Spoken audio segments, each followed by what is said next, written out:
Hey guys, here again with a video that was actually requested by YouTube user Dan's channel. He was asking if I can show how to bleed the coolant on a BMW. His particular car is the 540i with the M62 engine that's found in the 97 through 2003 BMWs. This car I'm working on is a E46 328i.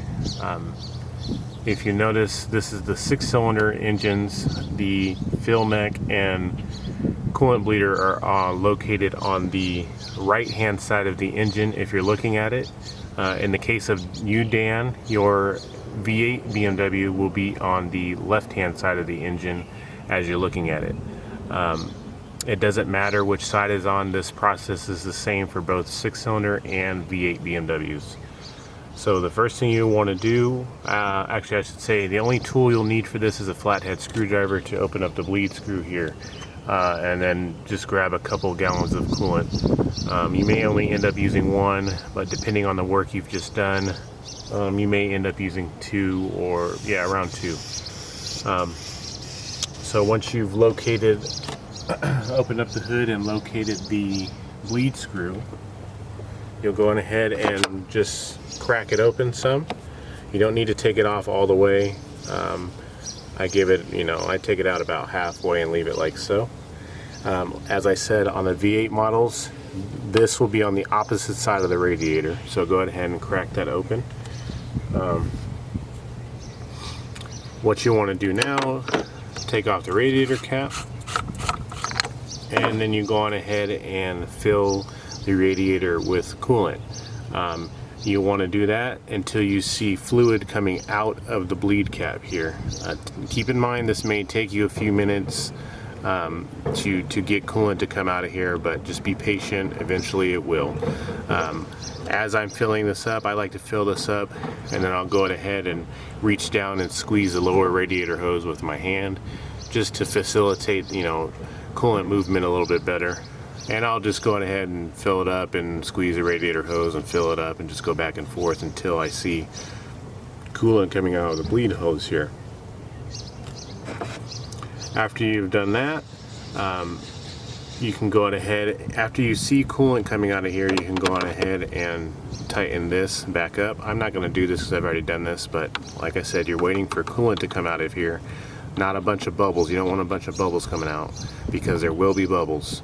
But once you see a pretty steady stream of green coolant coming out, you go ahead and close it back up. This is the same thing on the V8s on the opposite side. After you've done that, leave this cap off. Don't put it back on, just leave it off. You go inside of the car, you set the key to position 2, which means don't turn it on, just turn it on to where you can see all of the lights on the dash, and set your heater controls to maximum heat and the lowest fan setting. Well, actually I put it on position 2 for fan, so it's still really slow. What this does is allow the auxiliary pump to run and circulate some of the coolant through the heating system, and just facilitates more air getting out of the system. The reason why you don't want to start your car immediately is because the water pump will pressurize the system a lot more than that little auxiliary pump will. So any air that's trapped in there will pretty much stay in there. So you let that run for about 2 minutes with the auxiliary pump running. Then after that, you can go on ahead and come back out. Check this here to make sure that this float, if it's gone down, you need to add some. If it stayed the same, just leave it alone. Then what you want to do is go back into the car, start it up, and you just let it run until the temperature gets up to where it's normal operating temperature. Also set the fan, I usually set it at halfway through the fan speeds when it's running. So let me to be clear, when you're first turning on the car, you put it position 2, you put the fan on the lowest setting and the highest heating settings. You do that for 2 minutes. After that, start the car, put the fan speed up to halfway, and just let it run until it gets up to operating temperature. Now you want to keep an eye out over here to make sure that, you know, the coolant just doesn't start rising out of here really fast, pretty rapidly. You just need to be near it, that way in case something does happen, you can, you know, put the cap back on if you need to. But right now you leave it off just so air and whatever else can just come out of there. So after you get it up to operating temperature, you can go ahead and shut it off. And now this is the part where you need to wait, unfortunately. You don't want to mess with it while it's hot. So I put the cap back on. I'll let it sit, you know, until it gets cool again. If you need to let it sit overnight, that's the best. But if you can't, you know, wait a few hours to make sure that the coolant temperature is back down. Then you'll want to come back out and check your coolant level to make sure that it's good. Again, if it's below this here, you need to go ahead and fill and top it off. If it's like that, then you're good. And then that's how you bleed the system. Again, this was requested by a YouTube user, Dan's channel, and I hope this helps you out as well as everyone else. If it does, please show so by hitting the like button and share it with your friends. If this is your first time to the channel, welcome.